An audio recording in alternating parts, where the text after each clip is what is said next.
বলছি হুমায়ুন ডিজিকে বলছেন যে রাজ্য বা অর্থাৎ বাংলাতে মুসলমান শাসন জারি হবে। কারণ ডিরেক্টলি এই কথা বলছেন ডিরেক্টলি বলছেন।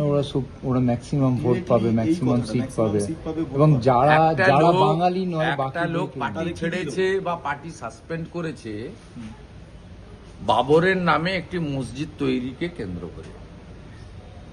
ওনার ঘোষিত অবস্থান যে বাবরি মসজিদ নির্মাণ, সেটার উদ্দেশ্য তিনি এমন দিন করেছেন যেদিনকে বিতর্কিত ধাঁচা, কর সেবকরা সেদিন বিতর্কিত ধাঁচাতে পুনরায় রাম জন্মভূমিকে উদ্ধার করেছিলেন। পরে সুপ্রিম কোর্টের হস্তক্ষেপ হয়েছে, আমি সে বিষয়ে যাচ্ছি না। কিন্তু যে ব্যক্তির বিদ্রোহ সূচিত হয়েছে তার ধর্মীয় যে আবেগ সেটাকে কাজে লাগিয়ে তার যে প্রার্থনা ঘর সেটা বাবরের নামে তৈরি করার মধ্য দিয়ে তার তো ঘোষিত অবস্থান এটাই থাকবে এবং তার ক্যাপিটাল পুঁজি এই মুসলিম ভোট ব্যাংকই হবে। এটাতে স্বাভাবিক, উনি হুমায়ুন কবির যেটা বলছেন এটা তার ঘোষিত অবস্থান।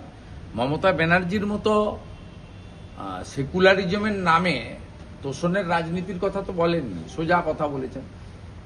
মুসলিম লীগ কেরালাতে আছে কংগ্রেসের জোট সঙ্গী, মুসলিম লীগ তামিলনাড়ুতে আছে সিপিএম এর জোট সঙ্গী, সেখানে ডিএমকে, সিপিআই, সিপিএম, কংগ্রেস এবং মুসলিম লীগ সেখানে জোটে আছে। অতএব এরা তো মুসলিম লীগের তো ঘোষিত অবস্থান আছে। তো হুমায়ুন কবিরের সেই অবস্থান তিনি ঘোষণা করেছেন।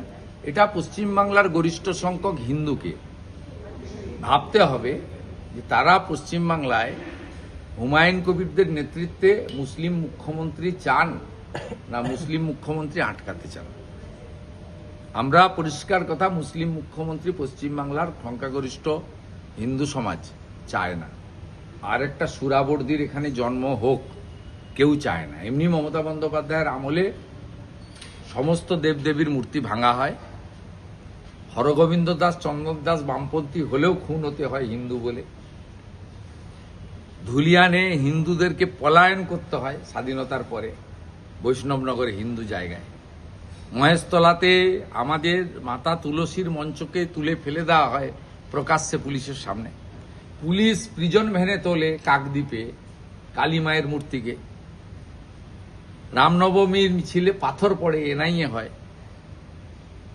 এই ভবানীপুরে দাঁড়িয়ে আছি, এখানে গত বছর আমাদের দোলের আগে আমাদের এখানে বাঙালিদের সংস্কৃতি আছে, আজ আমাদের নেড়াপুড়া কাল আমাদের দোল, আর হিন্দিতে হোলিকা দাহন বলে, হোলির ঠিক আগের দিন হয়। গতবারে আমাকে হাইকোর্ট থেকে পারমিশন নিয়ে এই পিছনের একটা ছোট গলি রাস্তায় করতে দিয়েছিল। হোলিকা দাহন করব, দোল পূর্ণিমা করব, তার জন্য হাইকোর্টে যেতে হয়। তবে এখন তো কার্যত আমরা জামাতের রাজত্বেই আছি, মুসলিম লীগ 2। আর হুমায়ুন কবির সেকুলারিজমের খোলসটা ছেড়ে সরাসরি বলছেন, যেটা আসাউদ্দিন ওয়াইসিও বলেন। অতএব লড়াইটা পশ্চিমবঙ্গে সনাতনী হিন্দু সমাজ রাষ্ট্রবাদীদের সঙ্গে এই মৌলবাদী শক্তির হবে। সেক্ষেত্রে আরেকটা প্রশ্ন, হাওড়ায় দেখা যাচ্ছে আবারও আক্রান্ত বিজেপি কর্মীরা। বারবার জায়গায় জায়গায় ভোটের আগে বিশেষ করে বিজেপি কর্মীদের এইভাবে আক্রমণ করা হচ্ছে, মারধর করা হচ্ছে। বিজেপি লড়ছে, রাস্তায় আছে, বাকি তো কেউ রাস্তায় নেই। কংগ্রেসের তো অস্তিত্ব নেই, হুমায়ুন কবির তো মুসলিম পাড়ার মধ্যে সীমাবদ্ধ, আমাদের পীর সাহেবের পার্টি নৌসাদও তার যেখানে ভক্ত কুল আছে সেই জায়গার মধ্যে সীমাবদ্ধ, সামগ্রিক লড়াইতে নেই। আর সিপিএম তো নিজেই বেসামাল অবস্থায় আছে, শূন্য তো কাটবেই না, মহাশূন্যের দিকে এগিয়ে যাচ্ছে। পার্লামেন্টের রাজ্যসভায় তো একটা শেষ ছিল বিকাশ ভট্টাচার্য, তিনিও আগামী কয়েকদিন পরে প্রাক্তন সাংসদ হতে চলেছেন।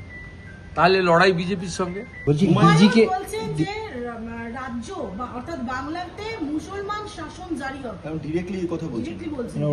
ওরা ম্যাক্সিমাম ভোট পাবে, এই ম্যাক্সিমাম কথাটা, সিট maximum পাবে seat পাবে, ভোট এবং পাবে। যারা একটা যারা লোক- বাঙালি নয় একটা বাকি লোক পার্টি তাদের কি ছেড়েছে বা পার্টি সাসপেন্ড করেছে বাবরের নামে একটি মসজিদ তৈরিকে কেন্দ্র করে। ওনার ঘোষিত অবস্থান যে বাবরি মসজিদ নির্মাণ, সেটার উদ্দেশ্য তিনি এমন দিন করেছেন যেদিনকে বিতর্কিত ধাঁচা কর সেবকরা সেদিন বিতর্কিত ধাঁচাতে পুনরায় রাম জন্মভূমিকে উদ্ধার করেছিলেন। পরে সুপ্রিম কোর্টের হস্তক্ষেপ হয়েছে, আমি সে বিষয়ে যাচ্ছি না। কিন্তু যে ব্যক্তির বিদ্রোহ সূচিত হয়েছে তার ধর্মীয় যে আবেগ সেটাকে কাজে লাগিয়ে তার যে প্রার্থনা ঘর সেটা বাবরের নামে তৈরি করার মধ্য দিয়ে তার তো ঘোষিত অবস্থান এটাই থাকবে এবং তার ক্যাপিটাল পুঁজি এই মুসলিম ভোট ব্যাংকই হবে। তাতে স্বাভাবিক, উনি হুমায়ুন কবির যেটা বলছেন এটা তার ঘোষিত অবস্থান। মমতা ব্যানার্জির মতো সেকুলারিজমের নামে তোষণের রাজনীতির কথা তো বলেননি, সোজা কথা বলেছেন। মুসলিম লীগ কেরালাতে আছে কংগ্রেসের জোট সঙ্গী, মুসলিম লীগ তামিলনাড়ুতে আছে সিপিএম এর জোট সঙ্গী, সেখানে ডিএমকে, সিপিআই, সিপিএম, কংগ্রেস এবং মুসলিম লীগ সেখানে জোটে আছে। অতএব এরা তো মুসলিম লীগের তো ঘোষিত অবস্থান আছে। তো হুমায়ুন কবিরের সেই অবস্থান তিনি ঘোষণা করেছেন। এটা পশ্চিমবাংলার গরিষ্ঠ সংখ্যক হিন্দুকে ভাবতে হবে যে তারা পশ্চিমবাংলায় হুমায়ুন কবিরদের নেতৃত্বে মুসলিম মুখ্যমন্ত্রী চান না মুসলিম মুখ্যমন্ত্রী আটকাতে চান। আমরা পরিষ্কার কথা, মুসলিম মুখ্যমন্ত্রী পশ্চিমবাংলার সংখ্যাগরিষ্ঠ হিন্দু সমাজ চায় না।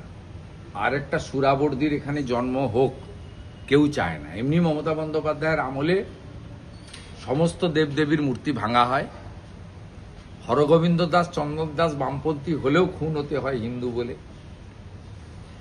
ধুলিয়ানে হিন্দুদেরকে পলায়ন করতে হয় স্বাধীনতার পরে বৈষ্ণবনগরে হিন্দু জায়গায়, মহেশতলাতে আমাদের মাতা তুলসীর মঞ্চকে তুলে ফেলে দেওয়া হয় প্রকাশ্যে পুলিশের সামনে, পুলিশ প্রিজন ভ্যানে তোলে কাকদ্বীপে কালী মায়ের মূর্তিকে, রামনবমীর মিছিলে পাথর পড়ে এনআইএ হয়। এই ভবানীপুরে দাঁড়িয়ে আছি, এখানে গত বছর আমাদের দোলের আগে আমাদের এখানে বাঙালিদের সংস্কৃতি আছে, আজ আমাদের নেড়াপুড়া কাল আমাদের দোল, আর হিন্দিতে হোলিকা দাহন বলে, হোলির ঠিক আগের দিন হয়। গতবারে আমাকে হাইকোর্ট থেকে পারমিশন নিয়ে এই পিছনের একটা ছোট গলি রাস্তায় করতে দিয়েছিল।